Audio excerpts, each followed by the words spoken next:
Hello friends, आज हम बात करने वाले हैं एनेस्थेसिया ब्रीदिंग सर्किट।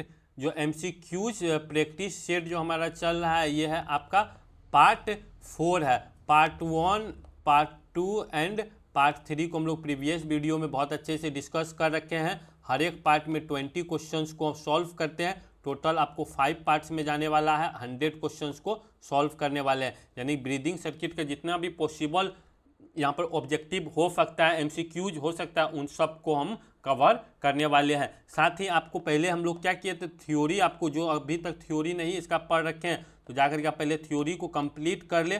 4 पार्ट्स में आपको थ्योरी मिल जाएगा, जो कि आपको एनेस्थेसिया जो मशीन है एंड उसका जो ओटी इक्विपमेंट्स है उस प्लेलिस्ट में आपको मिल जाएगा। तो वहाँ से आप जाकर के उसको रीड कर सकते हो, वॉच कर सकते हो। उसके बाद ये बहुत अच्छे से आपको क्लियर होगा, गारंटी के साथ। आप क्या कर सकते हैं, तो इसका जो ब्रीदिंग सर्किट है, ब्रीदिंग सर्किट आपका पूरा क्लियर हो जाएगा। इसमें से कोई भी क्वेश्चन पूछेगा तो आप उसे बहुत अच्छे से अटेम्प्ट कर सकते हैं, आप उसको क्लियर कर सकते हैं। तो ये आपको समझ में आ गया। तो चलिए बिना लेट किए हुए वीडियो को स्टार्ट करते हैं। सबसे फर्स्ट क्वेश्चन को अब सॉल्व करते हैं। फर्स्ट क्वेश्चंस में बोल रहा है कि 61वें ड्यूरिंग्स एक्सप्रेशन, यानी एक्सप्रेशन हो रहा है इन जंक्शन रिच सर्किट। यहाँ पर एक्सप्रेशन हो रहा है जंक्शन रिच सर्किट्स में। फिर बोल रहा है gases leave the circuit when the anaesthetic, यानी कि यहाँ पर अब क्या करेगा। सबसे पहले यहाँ पर कॉन्सेप्ट्स को समझिए, इसमें बोलना क्या चाह रहा है वो आपको पहले क्लियर इसमें करना है कि आप बोल क्या रहे हैं। क्वेश्चंस को पहले समझना है, उसके बाद आपको अटेम्प्ट करना है, नहीं तो इसी में क्या होता है, तो गलती आपसे हो जाता है। एक्सप्रेशन, यानी एक्सप्रेशन का जब बात बोला है तो यहाँ पर जो मान लीजिए पेशेंट है, पेशेंट्स क्या कर रहा है, तो ये जो है इसका ब्रीथ को क्या कर रहा है, ये एक्सपायर्ड कर रहा है, यानी कि एक्सपायर्ड कर रहा है, यानी ब्रीथ यहाँ पर निकला तो किस में जाएगा, तो ये सर्किट में आ गया। सर्किट में आया है तो यहाँ पर क्या है, तो यहाँ पर रिजर्व बैग लगा हुआ है। यहाँ पर क्या है, तो रिजर्व बैग लगा हुआ है। रिजर्व बैग जब लगा हुआ है तो अब यहाँ पर आगे फिर हम क्वेश्चंस को पढ़ रहे हैं। Circuit gas leave the circuit, gas कहाँ आ गया, तो सर्किट में आ गया है गैस व्हेन द एनेस्थेटिक। अब एनेस्थेटिक इसमें क्या कर रहा है, तो अब चलिए क्लोज द थंब ओपनिंग, यानी कि इसमें क्या बोल रहा है कि क्लोज कर लेना है किसका, थंब से, जो इसका ओपनिंग है ओपनिंग को क्लोज कर लेना है। एंड फिर हम इसमें बोल रहा है कि बी में remove the thumb from the bag opening, यानी बैग जो है बैग का ओपनिंग से रिमूव कर लेना है हैंड को, ये बोल रहा है। उसके बाद बोल रहा है कि कंप्रेस द बैग कंटिन्यूसली, यानी इनमें कंप्रेस करना है बैग को कंटिन्यूसली। जब एक्सपायर करता है तो आप लोग जान रहे होंगे, जब हम लोग हैंड से क्या करते हैं, तो जेआर सर्किट को अगर हम लोग क्या करते हैं, स्क्वैच करते हैं, तो उस टाइम में आपको कॉन्सेप्ट पता होगा। जब हम लोग इनहेल करवाना होता है तो स्क्वैच करते हैं। जो ये बैग है, बैग को क्या करते हैं, तो स्क्वैच करते हैं। जब स्क्वैच करेंगे तो इससे प्रेशर निकलता, पॉजिटिव प्रेशर निकलता और पेशेंट्स का लंग में पॉजिटिव प्रेशर बनाता है। फिर हम क्या करते हैं, इसको रिलैक्स होने के लिए छोड़ते हैं, रिलैक्स होने के लिए छोड़ते हैं। जब इंस्पायर हो जाता है तो उसके बाद एक्सपायर होता है। एक्सपायर जब गैस करता है इसको हम लोग रिलैक्स करते हैं, यानी छोड़ते हैं। तो ये जो सी ऑप्शन है, सी तो ऐसे भी नहीं होगा। डी में close the fresh gas inlet, यानी ये भी नहीं होगा। फ्रेश गैस इनलेट को आप कैसे क्लोज कर सकते हैं, तो इसमें जो बी है, बी ऑप्शन इसका सही लग रहा है। Remove the thumb from the bag opening, यानी बैग जो है, बैग पर से आपको क्या करना है, तो हैंड को वहाँ से हटा देना है, यानी वहाँ जो थंब है उसको हटा देना है। क्योंकि अब यहाँ से जो अब एक्सपायर किया तो वो सर्किट में प्रेशर बनाएगा, तो वह भी कहाँ पर आएगा, तो रिजर्व बैग में भी वह प्रेशर अपना बनाएगा। इसीलिए आपको वहाँ से हैंड को क्या करना है, हटा लेना है। तो ये आपको कॉन्सेप्ट समझ में आ गया होगा। तो इसका सही आंसर क्या होगा, तो इसका सही आंसर हो जाएगा आपका बी, इसका सही आंसर हो जाएगा। चलिए आगे अब हम लोग बढ़ते हैं। आगे इसका 62 में बात करते हैं। 62 में बोल रहा है junction rich circuit can be used for, यानी हम लोग जो जेआर सर्किट है, जेआर सर्किट का यूज कहाँ करते हैं, तो स्पॉन्टेनियस वेंटिलेशन के लिए यूज करते हैं, कंट्रोल वेंटिलेशन के लिए यूज करते हैं। Both spontaneous and control ventilation के लिए करते हैं। एडल्ट सर्कल एनेस्थेसिया, ये तो आपका नहीं होगा, डी इसका ऑलरेडी इसमें खत्म हो गया। तो अगर यहाँ पर बोल रहा है कंट्रोल वेंटिलेशन और स्पॉन्टेनियस, ये आपको बहुत अच्छे से क्लियर है। इसमें क्या करते हैं, तो हम लोग कंट्रोल भी करते हैं, उसके बाद स्पॉन्टेनियस भी यहाँ पर दिया हुआ है। अब यहाँ दोनों दे दिया है, बोथ स्पॉन्टेनियस और कंट्रोल, तो इसका सही आंसर क्या हो जाएगा, तो इसका सही आंसर आप अगर इसका सी देखते हैं तो सी इसका सही आंसर हो जाएगा, क्योंकि सी ही आपको यहाँ पर परफेक्ट देखने को मिल रहा है। इसका क्या होगा, तो सी इसका सही आंसर हो जाएगा। ये क्लियर आपको हो गया कि सी इसका सही आंसर हो जाएगा। चलिए आगे बढ़ते हैं। 63 में बोल रहा है the semi closed circuit of choice in paediatric patient, यानी कि हम लोग को बोल रहा है सेमी क्लोज जो सर्किट है, सेमी क्लोज सर्किट है, उसमें से आपको चूज करना है पीडियाट्रिक पेशेंट्स के लिए कौन सा सर्किट का आप लोग चूज करेंगे। तो मेपल्सन ए, तो बोलिए ये अडल्ट के लिए है, उसमें भी स्पॉन्टेनियस ब्रीदिंग के लिए ये है। डी मैगिल यहाँ पर बेन सर्किट है, बेन सर्किट है, ये भी अडल्ट के लिए है, कंट्रोल वेंटिलेशंस के लिए बेस्ट है। ई, उसके बाद ऐप, ई से वेस्ट क्या है तो ऐप है, तो हम लोग किसका यहाँ पर चूज करेंगे, तो आप डी को इसका चूज कर लेना है। ई भी यूज होता है पीडियाट्रिक में, लेकिन ई से बढ़िया क्या है तो ऐप है, ऐप को इसमें आपको चूज करना है, इसीलिए इसका आंसर क्या होगा 63 का आंसर हो जाएगा डी, इसका सही आंसर हो जाएगा। चलिए ये भी आपको समझ में आ गया होगा। अब इसका हम लोग देखते हैं 64 में जो बोल रहा है कि a major disadvantage of semi close paediatric circuits, यानी इसका जो सेमी क्लोज्ड है इसमें डिसएडवांटेज क्या है, मेजर इसका बहुत बड़ा डिसएडवांटेज क्या देखने को मिल रहा है सेमी क्लोज जो पीडियाट्रिक सर्किट होता है। जब पीडियाट्रिक का बात करता है तो हम कहाँ पर जाएंगे, ई या ऐप पर जाएंगे। जैसे ये पीडियाट्रिक बोलेगा तो यही दो को देखना है, तो बोल रहा है कि एक्सेसिव CO2 एब्जॉर्प्शन, यानी कि यहाँ पर क्या करता है तो बहुत ज़्यादा बोल रहा है कि CO2 को एब्जॉर्ब कर लेता है, गैस वेस्ट करता है। उसके बाद बोल रहा है हाई रेसिस्टेंस रहता है, इनएबिलिटी टू प्रोवाइड ऑक्सीजन होता है। इसका सही आंसर अगर आप लोग देखते हैं तो इसका सही आंसर हो जाएगा आपका ए क्या होगा तो इसका सही आंसर आपका ए हो जाएगा। इसमें क्या होता है तो एक्सेसिव क्या होता है CO2 एब्जॉर्ब कर लेता है, जो पेशेंट होता है ना वह CO2 को अधिक एब्जॉर्ब कर लेता है। क्यों, इसमें जो वॉल्व जो लगा हुआ रहता है ना, वॉल्व नहीं रहता है, जो कि हम लोग वॉल्व से क्या करते हैं तो उसका रिलीज करते हैं, जब रिलीज होता है तो उसके साथ जो CO2 रहता है तो वह भी बाहर की तरफ निकल जाता है, वह नहीं होने के कारण क्या हो जाता है तो यहाँ पर CO2 ज़्यादा एब्जॉर्ब कर लेता है पेशेंट। ये आपको समझ में आ गया होगा। चलिए आगे 65 में यहाँ पर बोल रहा है कि for paediatric patients मेपल्सन E is mainly associated with, यानी कि जो ई है, ई क्या है मेनली हम लोग कहाँ एसोसिएटेड विथ करते थे, रिजर्वायर मॉनिटरिंग के लिए करते, CO2 एब्जॉर्प्शन के लिए करते, बैगलेस स्पॉन्टेनियस वेंटिलेशंस के लिए करते। इसमें आपको क्या लग रहा है इसका सही आंसर क्या होगा तो बोलिएगा सर इसका सही आंसर तो हमको सी लग रहा है, इसका सही आंसर क्या होगा तो बोलिएगा इसका सही आंसर सी होगा। चलिए आगे हम लोग बढ़ते हैं। आगे इसमें बोला 66 में बोल रहा है कि for मेपल्सन app during control ventilation, ये तो हम लोग को पता है कि ऐप क्या करता है कंट्रोल वेंटिलेशन कर लेता है। Fresh gas flow is approximately, यानी कि इसका जो फ्रेश गैस फ्लो होता है वह अप्रोक्सीमेटली कितना होगा वह आपसे पूछ लिया गया है, तो वह आपको बतलाना है। तो इसका क्या होगा तो इसका बोलिएगा इसका बी होता है, ये हम लोग याद कर रखे हैं कि 1.5 से लेकर के 2 क्या होता है मिनट वेंटिलेशंस होता है, यानी मिनट वेंटिलेशन। आप देखिए ये तो आपको समझ में आ गया, इसका गुना करते हैं हम किससे तो मिनट वेंटिलेशंस के लिए करते हैं, लेकिन फिर मिनट वेंटिलेशन क्या होता है तो बोलिएगा मिनट वेंटिलेशन इक्वल टू होता है टाइडल वॉल्यूम गुना रेस्पिरेटरी रेट होता है। इससे बनता है क्या मिनट वॉल्यूम बनता है, फिर मिनट वॉल्यूम से इस तरह से मल्टीप्लाई करते हैं तब जाकर अप्रोक्सीमेटली उसका फ्रेश गैस फ्लो का आप लोग रेंज निकाल सकते हैं। चलिए ये आपको समझ में आ गया। चलिए इसका कैलकुलेशन आपको एक बार बतला देते हैं तो जाकर के आपको बहुत अच्छे से समझ में आएगा। मान के चलिए यहाँ पर 10 kg का हम पेशेंट ले लेते हैं, 10 kg का पेशेंट लेते हैं, उसके बाद आपको बतलाते हैं कि इसमें किस तरह से कैलकुलेशन होता है तो जाकर के आपको समझ में आएगा। मान के चलिए यहाँ पर क्या है तो 10 kg का हम क्या कर रहे हैं तो पेशेंट यहाँ पर 10 kg का पेशेंट ले रहे हैं, 10 kg का पेशेंट ले रहे हैं। तो अब चलिए इसका हम लोग क्या करेंगे तो बोलिएगा कि इसका हम लोग एक और फॉर्मूला हम लोग जानते हैं कि 6 से लेकर के 8 ml पर kg इसका क्या होता है फॉर्मूला होता है टाइडल वॉल्यूम निकालने का। तो हम टाइडल इसका वॉल्यूम कितना हो जाएगा बोलिएगा कि 10 हम लोग मिनिमम से ही हमेशा करते हैं, या बीच में 7 से भी हम लोग कर सकते हैं, तो 7 ही से हम कर लेते हैं। तो कितना हो जाएगा तो 70 ml यहाँ पर हो गया, 10 kg पेशेंट था हमारे पास 70 ml यहाँ पर हो गया टाइडल वॉल्यूम।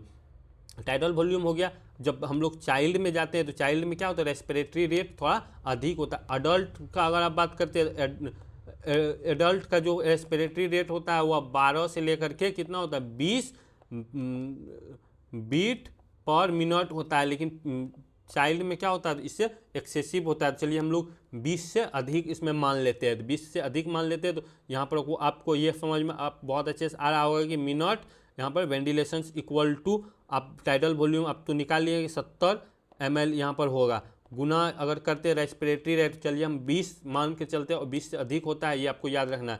तो इसका कितना हो जाएगा, तो बोलिएगा 7 दूना 14, इतना इसका हो जाएगा, कितना हो जाएगा, तो इतना हो गया 1400 यहाँ पर हो गया, 1400 ml यहाँ पर हो गया,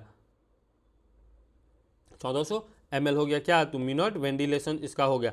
अब इसमें बोल रहा है कि एक 1.5 से लेकर के 2 इसका होता है मिनट वेंटिलेशन। अभी हम लोग मिनट वेंटिलेशन यहाँ पर निकाले हैं, तो अब इसमें अगर मल्टीप्लाई हम लोग कर लेते हैं 1400 में, अगर हम लोग मान के चलिए 1.5 नहीं, हम 2 से मल्टीप्लाई इसमें कर देते तो कितना हो जाएगा, तो 14 दूनी 2800 इतना इसका हो जाएगा क्या, तो इसका आपको अब समझ में आ गया अप्रोक्सीमेटली जो फ्रेश गैस का फ्लो होगा वह इतना का फ्लो हो जाएगा। ये आपको समझ में आ गया है कि इतना ml इसका जाएगा, यानी कि 2 लीटर 800 ml क्या होगा, इसका फ्लो रेट होगा। ये क्लियर आपको बहुत अच्छे से हो गया होगा। चलिए आगे हम बढ़ते हैं, बी आपको समझ में आ गया, इसका क्या होगा, बी होगा 67 में चलते हैं। 67 में बोल रहा है कि the circle system is a, circle system जब बोलेगा तो सर्कल सिस्टम आपको पता है कि क्या होता है, तो बोलिए क्लोज सर्किट जो होता है इसी को हम लोग सर्कल सिस्टम बोलते हैं, तो इसका डी हो जाएगा, बहुत इजी ये था। 68 में क्या है, in a circle system the inspiratory and expiratory limbs are, यानी कि जब हम लोग सर्कल सिस्टम बोलागा, सर्कल सिस्टम आप लोग देख रहे हैं कि ये एनेस्थीसिया वर्क स्टेशन है, ये एनेस्थीसिया वर्क स्टेशन है, यहाँ से क्या होता है, यहाँ पर सोडा लाइम लगा हुआ रहता है, यहाँ से सर्कल सिस्टम यहाँ पर सर्किट लगा हुआ रहता है, एक तो क्या करता है इनहेल करता है, एक तो एक्सहेल रहता है, यानी इंस्पिरेटरी लिम्स एक होता है, एक तो एक्सपिरेटरी लिम्स होता है। फिर यहाँ पर वाइप पीस कर आकर के तब पेशेंट में क्या होता है, तो यहाँ पर कनेक्ट होता है, पेशेंट यहाँ पर पेशेंट इंड होता है, पेशेंट में अगर कनेक्ट करता है, ये दोनों क्या होता है, सेपरेट होता है। यही चीज़ यहाँ पर पूछ रहा है कि क्या होगा, common to both phases separated absent या connected by APL valves only, ये पूछ रहा है। तो आपको क्या बोलना, सेपरेट रहता है, इसका दोनों का लिम्स क्या होता है, तो दोनों का जो लिम्स होता है वह दोनों सेपरेट रहता है। ये आप लोग वर्क स्टेशन पर अगर काम किए होंगे, एनेस्थीसिया वर्क स्टेशन पर अगर आप लोग काम किए होंगे तो ये बहुत अच्छे से आप लोग जान रहे होंगे कि दोनों सेपरेट रहता है। ये क्या है, एनेस्थीसिया वर्क स्टेशन है। चलिए ये समझ में आपको आ गया, आगे चलते हैं। 69 में बोल रहा है कि the circle system is a, जो सर्कल सिस्टम में बाई डायरेक्शनल फ्लो सिस्टम, तो बोलिएगा नहीं, आप थ्योरी में बहुत अच्छे से ये भी क्लियर है। थ्योरी अगर अब तक नहीं आप देखें तो हमारे चैनल पे आप जा करके देख सकते हैं, थ्योरी आपको मिल जाएगा, उसका लिंक भी आपको डिस्क्रिप्शन में दे देंगे उसका प्लेलिस्ट का, तो आप वहाँ से भी देख सकते हैं। ये नहीं होगा unidirectional flow system with CO2 absorption, open flow system यहाँ पर होगा, या नॉन ब्रीदिंग सिस्टम, तो बोलिएगा ये सब नहीं होगा। हम लोग जब थ्योरी पढ़े हैं तो बहुत अच्छे से क्लियर है कि जो यूनि डायरेक्शनल होता है, 2 गो वाल्व लगा हुआ रहता है, 2 गो क्या होता है, तो वाल्व लगा हुआ रहता है। यूनि डायरेक्शनल जो जब इस तरह से फ्लो होता है तो उसको क्या कहते हैं, रिवर्स फ्लो होने से प्रिवेंट करने काम करता है। जो इंस्पिरेटरी लिम्स होता है उसमें एक रहता है, एक्सपिरेटरी लिम्स में लगा हुआ रहता है, तो इसीलिए इसका आंसर क्या हो जाएगा, तो इसका आंसर हो जाएगा बी, इसका सही आंसर हो जाएगा। चलिए आगे हम लोग बढ़ते हैं। 70 में अगर बात करते हैं, तो which of the followings is a components of the circle system, यानी सर्कल सिस्टम का इसमें से कंपोनेंट्स कौन सा है, तो एस्केमन बस्क मास बोलिएगा, तो बोलिएगा ये तो ओपन का पार्ट है, ये तो नहीं होगा। Soda limes canister, soda limes आ सकता है, सर्कल सिस्टम में क्या है, सोडा लाइम है। आइरिस्टिपिस, ये तो आपको पता है, ये किसका, ई टाइप का मेपल्सन का है, तो ये भी नहीं होगा। उसके बाद डी में वेस्ट वाटर कनिस्टर, ये कोई मतलब नहीं इसका बन रहा है, तो इसीलिए इसका क्या होगा, तो बी इसका सही आंसर हो जाएगा, इसका बी सही आंसर हो जाएगा। चलिए ये भी आपको क्लियर हो गया। आगे हम लोग बढ़ते हैं 71 में अगर जाते हैं, the how many unidirectional valves are present in the circle system, अभी आप तुरंत हम बता दिए कि कितना प्रेजेंट होता है, ये तो आप इजीली इसमें सॉल्व कर लेंगे कि इसका बी होगा। चलिए 72 में बोल रहा है कि the Y piece in a circle system is use to, यानी कि जो सर्कल सिस्टम है उसमें वाइप पीस का क्या यूज होता है, तो बोलिए कनेक्ट द CO2 एब्जॉर्प्शंस, तो बोलिएगा नहीं, इसका यूज नहीं होता। कनेक्ट द पेशेंट, पेशेंट को कनेक्ट करने का काम करते हैं। कनेक्ट द स्केविंग सिस्टम नहीं करते हैं।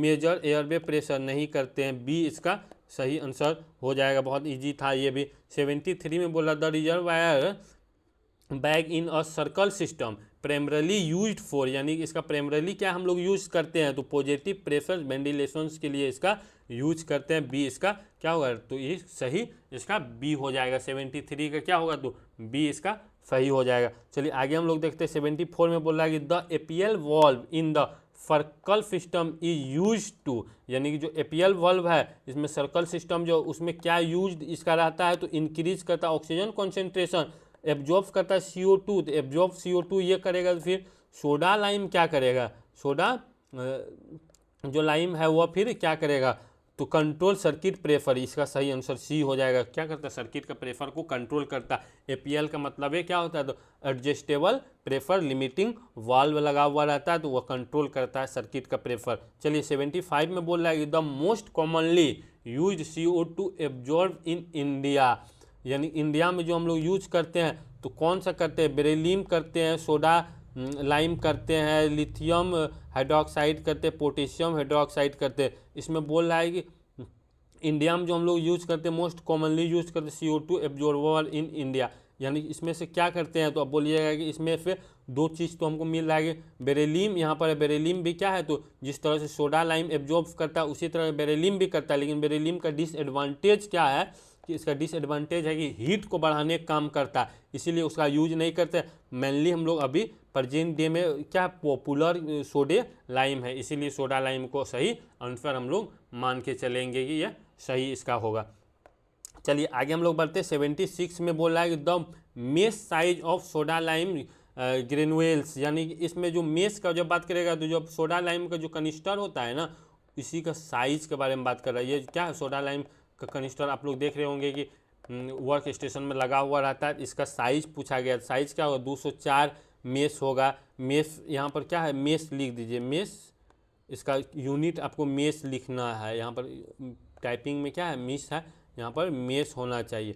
इसका यूनिट मेश है, यानी कि 2 से 4 मेश होगा, 4 से 8 मेश होगा, 8 से 12 मेश होगा, कि 10 से 20 मेश होगा। इनमें से क्या होगा तो आपको बतलाना है। तो आप बोलिएगा कि इसको हम लोग पढ़े हैं कि क्या होता है, तो इसका मेश जब हम लोग पढ़े थे तो 4 से 8 मेश इसका होता है साइज। तो ये क्लियर है कि इसका क्या होगा, तो बी इसका सही आंसर हो जाएगा। चलिए आगे हम लोग बढ़ते। 77 में बोल रहा है कि the APL valve stand for, यानी एपीएल वॉल्व जो है कहाँ पर स्टैंड रहता है, air pressure limiting adjustable pressure limiting valve. ये इसका सही आंसर होगा कि क्या करते हैं, एडजस्टेबल करते हैं, हमारा जो सर्किट है, सर्किट का प्रेशर को ये कंट्रोल करता है, यानी कि उसमें प्रेशर को लिमिट करने का काम करता है। चलिए आगे बढ़ते हैं। 78 में बोला है the major components of soda lime. Soda lime जो उसमें कंपोनेंट्स आप लोग पढ़े हैं कि क्या होता है, तो बोलिएगा कि सोडियम हाइड्रोक्साइड होता है, उसके बाद पोटेशियम,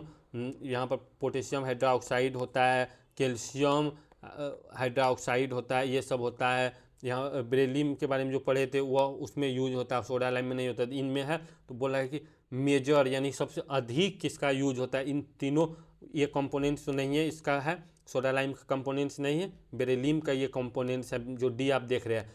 तो सोडियम यहाँ पर हाइड्रोक्साइड होगा, कि पोटेशियम होगा, कैल्शियम होगा। तो आप लोग जान रहे हैं कि सबसे अधिक इसका किसका इसमें रहता है, तो बोलिएगा कि हम लोग पढ़े थे कि सबसे अधिक, अगर आपको याद होगा तो आप तुरंत बताइएगा कि सबसे अधिक क्या होता है, तो बोलिएगा कि कैल्शियम ही सबसे अधिक रहता है। कितना, तो 94% ये रहता है, मेजर पार्ट्स इसी का रहता है। उसके बाद सोडियम का कितना रहता है, तो सोडियम का 5% रहता है, बाकी 1% जो रहता है ये पोटेशियम का रहता है 1%। ये क्लियर है, तो इसका सही आंसर क्या होगा, तो मेजर जो बोल रहा है तो मेजर में इसका सी सही आंसर हो जाएगा। चलिए 79 में बोला what is the approximately composition of soda lime, यानी सोडियम हाइड्रोक्साइड। तो ये आपको समझ में आ गया है कि इसका बी सही हो जाएगा। आगे हम चलते हैं 80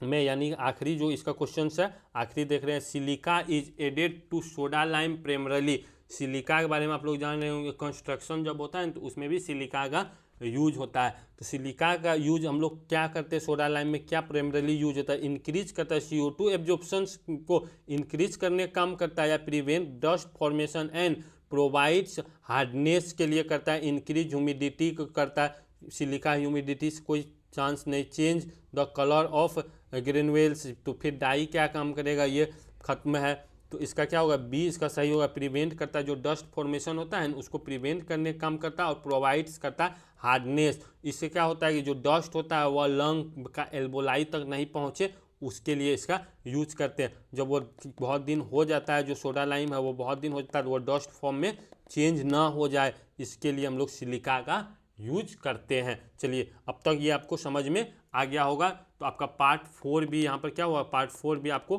क्लियर हो गया। अगर आप लोग थ्योरी अब तक नहीं पढ़े हैं तो थ्योरी आप जा करके पढ़ सकते हैं, उसको सबसे पहले क्लियर कर ले, उसे वॉच कर ले, उसके बाद आपको बहुत अच्छे से समझ में ये आएगा और आपको क्लियर भी हो जाएगा। जो एनेस्थीसिया ब्रीदिंग सर्किट है आपको बहुत अच्छे से क्लियर हो जाएगा। तो लास्ट पार्ट आपको बचा है, उसके बाद लास्ट पार्ट आपको पार्ट 5 बचा है। पार्ट 5 को भी आप देख लीजिएगा, तो आपको 100 क्वेश्चंस क्या होगा, सॉल्व हो जाएगा। 100 क्वेश्चंस का प्रैक्टिस भी आपको हो जाएगा। और इसका अगर आप पीडीएफ लेना चाहते हैं तो हमारे टेलीग्राम से जुड़ करके आप इसका पीडीएफ ले करके आप प्रैक्टिस भी कर सकते हैं। जब एग्ज़ाम करीब आएगा तो आप प्रैक्टिस भी इसका कर सकते हैं, टॉपिक वाइज आप प्रैक्टिस बहुत अच्छे से कर सकते हैं। आपके पास सारा कंटेंट हम अवेलेबल करवाते रहते हैं टेलीग्राम चैनल पे, तो आप वहाँ पर जा करके जुड़ सकते हैं।